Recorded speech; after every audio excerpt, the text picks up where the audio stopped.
that really got me thinking. And I couldn't wait to share this with you. It was about this woman who works a regular job, living what most people would call a normal life, but on weekends, she goes to open houses for $1 million homes. Not because she's buying, not because she can even afford it right now, but because she wants to see what's possible. She's intentionally putting herself in an environment that expands her vision of what her life could look like. And it hit me. This is the power of your environment. The people you surround yourself with, the spaces you occupy, the things you expose yourself to, they shape how you show up in life and what you believe is even possible for yourself. Let me break this down for you with some incredible insights. First off, let's talk about role models. Okay, did you know that humans are literally wired to imitate behaviors that we see around us? This is called mirror neurons. And that's why kids pick up so many habits from their parents. Studies actually show that 70 to 80% of our attitudes about work, relationships, and even self-worth come from what is modeled to us when we're growing up. Here's the kicker. It doesn't just stop there. If you want to change your trajectory, surrounding yourself with people who inspire and mentor you, it's a game changer. People with mentors are 76% more likely to feel confident and satisfied with their careers. Isn't that so powerful? You've probably heard this before. You are the average of the 5 people you spend the most time with. And it's so true. In a 32-year study, it showed that even your health is influenced by your social circle. If a close friend becomes obese, your risk increases by 57%. The same applies to your financial habits and your goals. 80% of financial behaviors are learned from the people closest to you.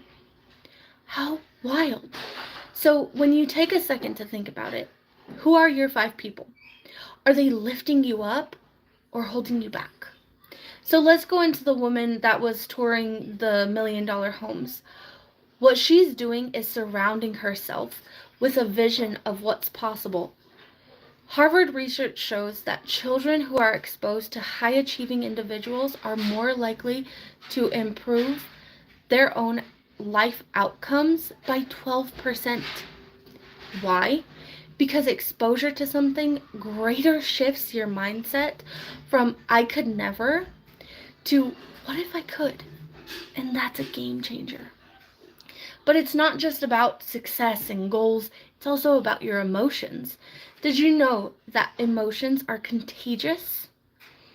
If you spend time with negative, draining people, that impacts your mindset and your productivity. And on the flip side of that, positive relationships can increase your resilience and make you more productive by up to 12%. And I've personally felt this when I started surrounding myself with people who believed in me, who pushed me to grow. And I noticed a huge shift in that.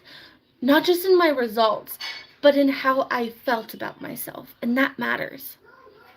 So here's another crazy statistic. People tend to live up to the expectations of those around them.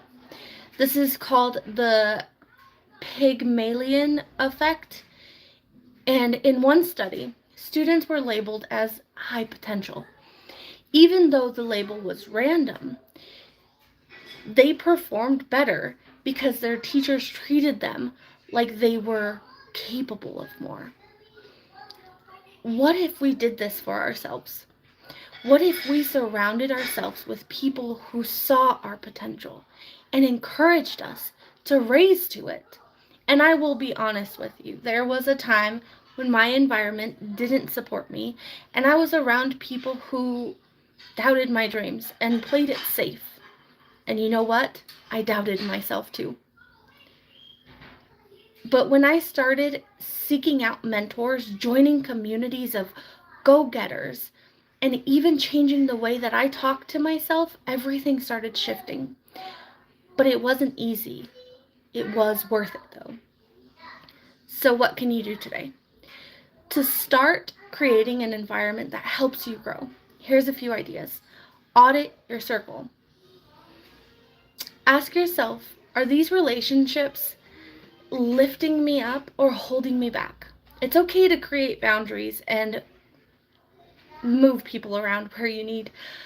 Find new spaces, join groups, classes, communities that align with the person that you want to become. Expand your vision. Do what that woman does to go look at $1,000,000 houses, walk through spaces that inspire you, listen to podcasts or read books from people who've achieved what you're dreaming of. And here's a fun challenge. This week, change just one thing about your environment. Maybe it's organizing a space in your home to feel more productive. Maybe it's scheduling coffee with someone who inspires you. Whatever it is, do it and watch what happens. Your environment is either shaping you into the best version of yourself or keeping you stuck. The choice is yours. So, who will you surround yourself with? What vision will you expose yourself to? Let's grow together, and make sure you drop a comment and tell me what's one change you're going to make in your environment this week. I can't wait to hear from you. Thanks for hanging out with me on this random Monday. Go create a life that feels amazing as those $1,000,000 open houses. Do something exciting. I'll see you guys Saturday morning. Goodbye.